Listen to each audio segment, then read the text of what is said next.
All right, welcome back to Quality Matters. I'm your hostess, Darcy. I'm Kyle. And this episode, we're going to talk about how people will meet your expectations, whatever they may be. Well, that sounds like fun. So this is something I've firmly believed in for a long time, and I'll tell you why later. But this is our last episode in our mini-series on the 7 Habits of Highly Effective People. So we're kind of wrapping it up, and Stephen Covey shares a story. I don't know if it's a true story or kind of a story that was just passed down of a self-fulfilling prophecy in England when in a school. I feel like I keep pulling it back to that. But Stephen Covey told a story.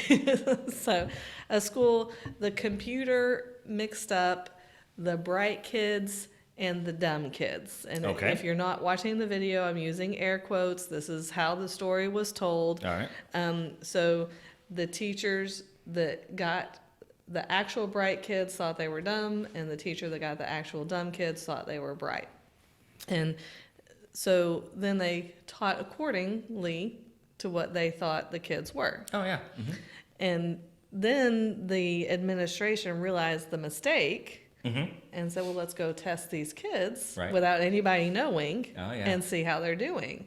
So then the actual dumb kids were then bright, and the actual bright kids scored much lower. Interesting. And, it was just the most interesting thing about it. The teachers that were teaching the bright kids they thought were dumb treated them as mentally limited, uncooperative, and difficult to teach. The most interesting was the dumb kids labeled as bright. The teachers started teaching them, and the kids weren't understanding, but the teachers knew they were bright, so it must be the way they were teaching, so they changed their methods to get it to work or to get it to stick, to help them to learn. Because if you rule out someone else, it has to be you. Right. Fascinating. I love it. And so that's the story. Again, whether or not it's true, I don't know. And then Covey shares a quote from somebody named Goethe. I think he maybe referenced this person earlier in the book. But the quote is, "Treat a man as he is, and he will remain as he is. Treat a man as he can and should be, and he will become as he can and should be." I like it. And so I firmly believe this. I have believed this from when I was in college to become a teacher.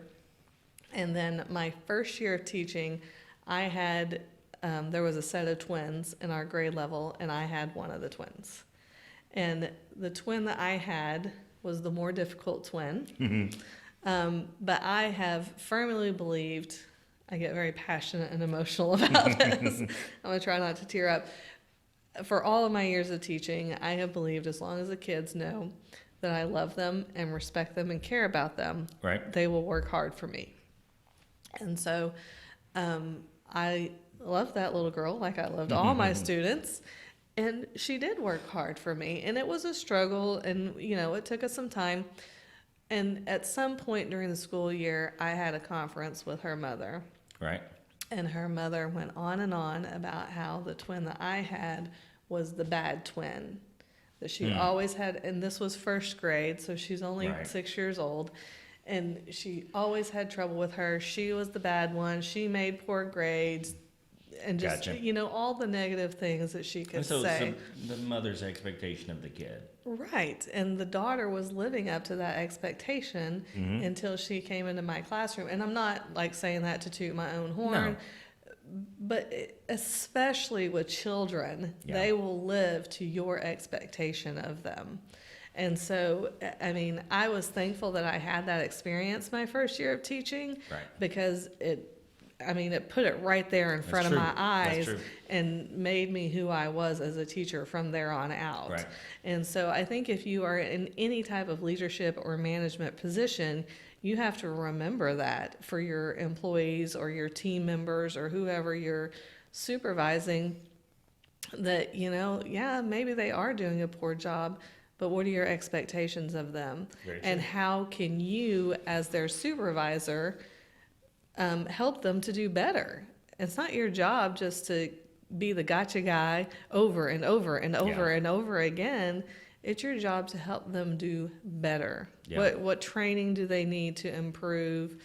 What skills do they need to improve? What objectives do you need to set that they can live up to? And what belief system in you can you change? Yeah. Can you go to that person? And it's not just going to be one like, hey, Kyle, Right. I really believe in you. I know you can do this. Yeah. And then you expect them to change. It doesn't work That's that way. not going to happen. Doesn't happen. That no. that little girl, I hugged her. Well, I hugged all my kids. Every day Right. they came in, I hugged her every single day. When she was struggling, every time I would say, you can do this. Yeah. I know you can do it. Let's work on it together. Yeah. Well, I mean, there is something that if you have the faith and confidence in someone that, they don't have in themselves, at some point it stops being about them wanting to do it for themselves, them wanting to do it for you. That they don't want to let down To disappoint your you. faith. Yeah.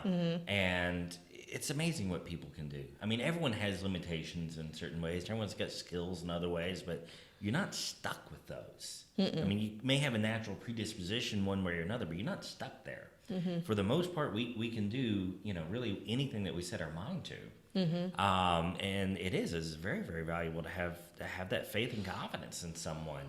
Because a lot of people, especially talking about this little girl, she probably didn't have a high opinion of herself. But if someone else had that high opinion of her, well, that can make a big difference. And I just think it's so hard for us as adults because I feel like a lot of people have this attitude of, I'm not going to change for anybody. I am who I am and you can accept it. But I think we're just It's not bullcrap. going to get very far, any of us, No. if that's the attitude you have. If you are a manager or a supervisor and you don't like somebody, well, that's too bad for you. Yeah. You're going to have to figure it out. And you know what? Maybe you don't like them. That's okay. But you still have a job to do. And Yep. you're going to have to believe in them and help them do their job better because it helps you as a manager. It makes you look better that your team is doing well. Yep. Well, from all of these talking about management, we're finding more and more and more and more that management, and especially true management that's in a position of a leader, has less and less and less and less to do with their knowledge and technical skills. Yeah, it has a lot to do with relationships. Yes, lots to do with it. A whole lot to do with it. I don't know. That's just kind of going back. I mean, all the way back to when I was at Best Buy. I was a supervisor at Best Buy when Darcy and I met. I was trying to work my way through college, and that those first few months as a supervisor. Oh my gosh, it was terrible. It was terrible.